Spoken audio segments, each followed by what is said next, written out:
Alright, magandang araw po sa inyong lahat mga kababayan. Batang Maynila to, it's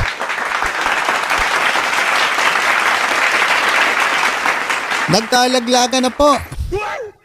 Inilaglag. Ewan ko lang kung sinasadya o hindi niya sinasadya. Nilaglag po ni Nicolas Kaufman. Ito pong lead counsel ng kampo ni Duterte. Diyan po sa ICC. Si Rodrigo Roa Duterte.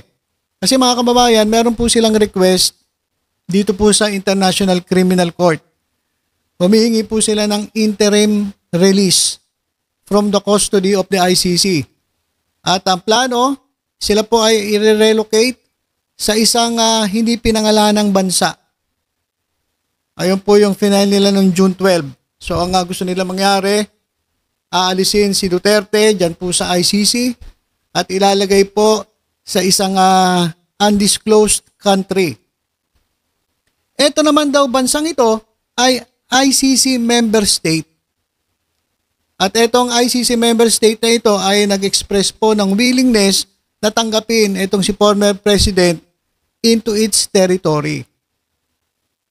Sabi nga dito, itong state na ito has affirmed its principled willingness to cooperate with the court and accept Mr. Duterte onto its territory for the duration of his interim release and enforce conditions of release. Ayan.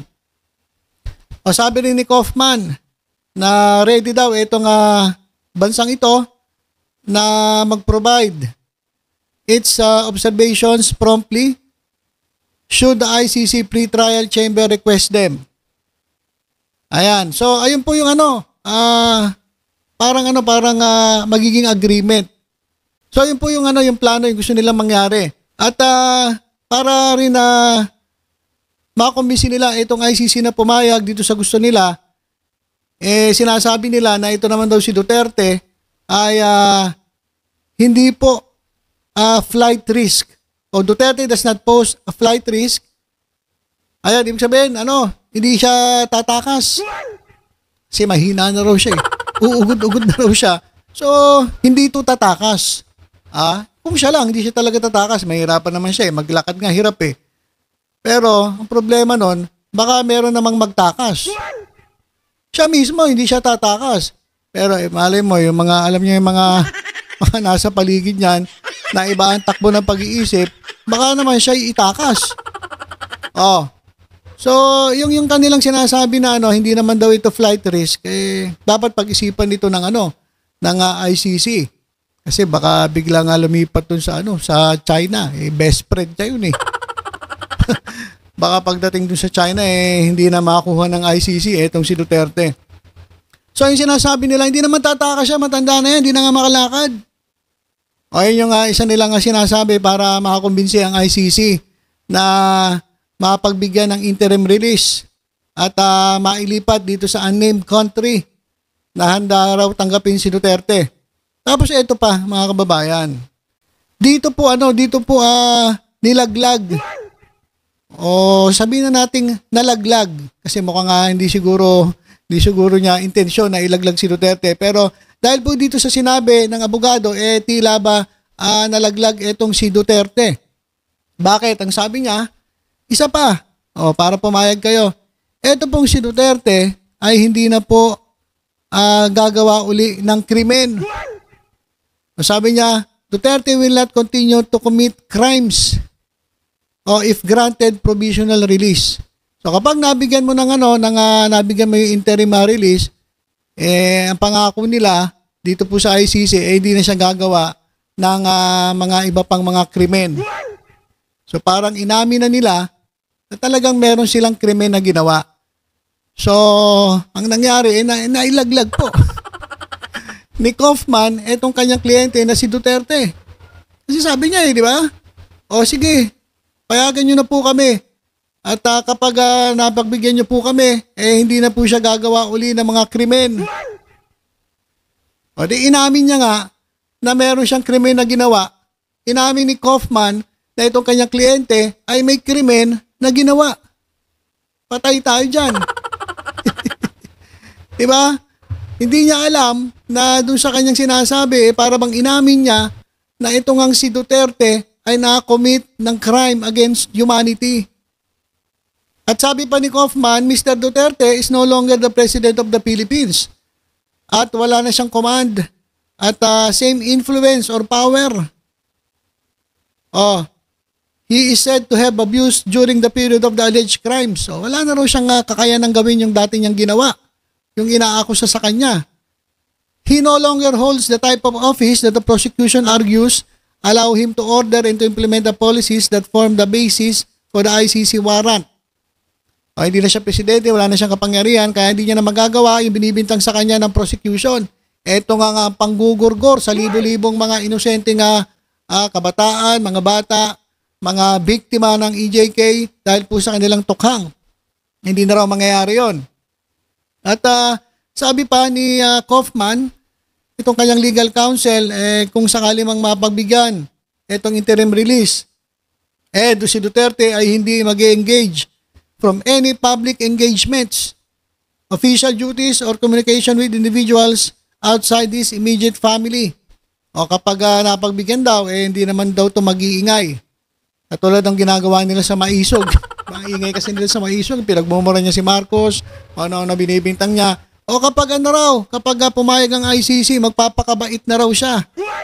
At ang kakausapin na lang daw niya ay yung kanyang immediate family. Sino-sino ba yon? Si Baste, si Sara, si Pulong.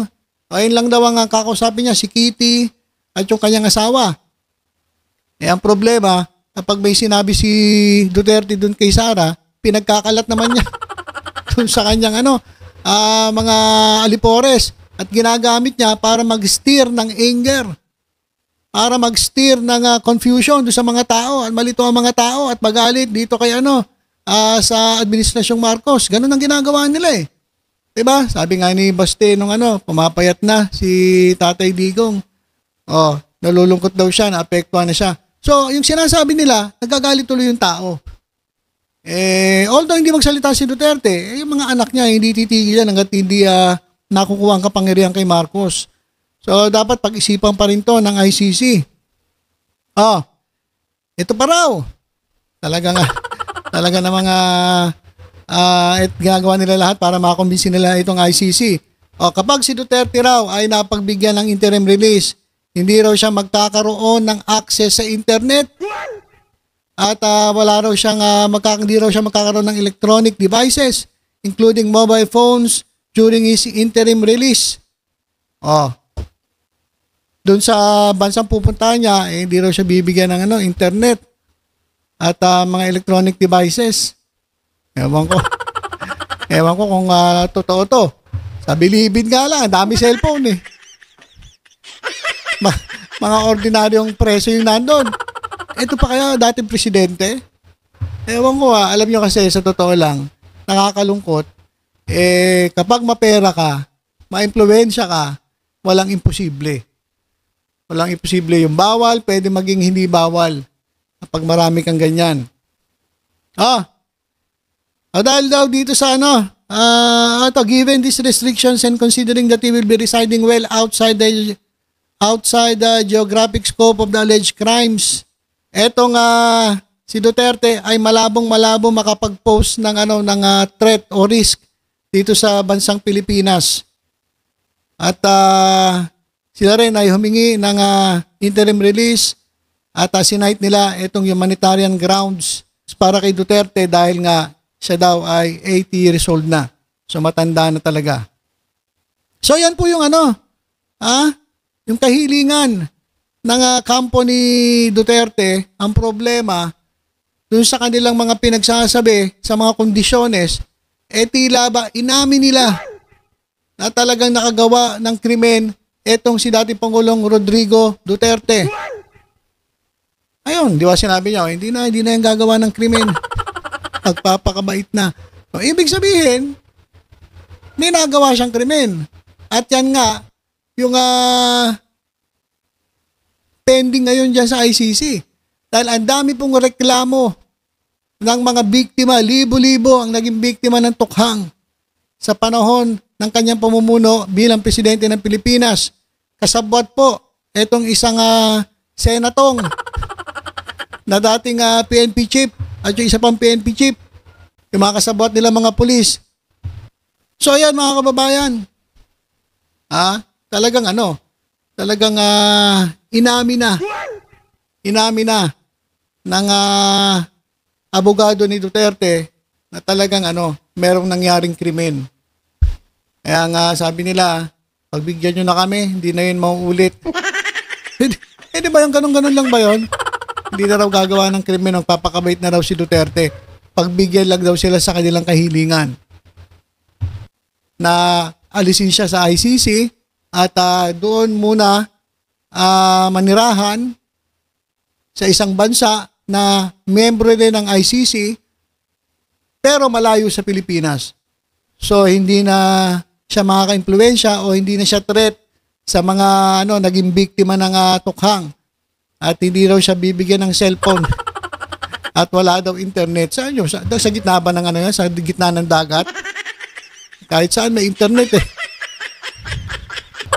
So yun lamang po, hindi ko alam kung sinasadya o hindi sinasadya, nailaglag po ng abogado ni Duterte. Ito pong si Kaufman, itong kanyang kliyente na si dati Pangulong Rodrigo Roa Duterte at parang pinalabas niya na talagang nagkasala itong kanyang kliyente at nakakommit ng crime against humanity. Alright, so yun lang po muna mga kababayan. Tutok-tutok lang po dito sa Batang Maynila. Ito sa iba pang updates. Ingat po tayong lahat. God bless po.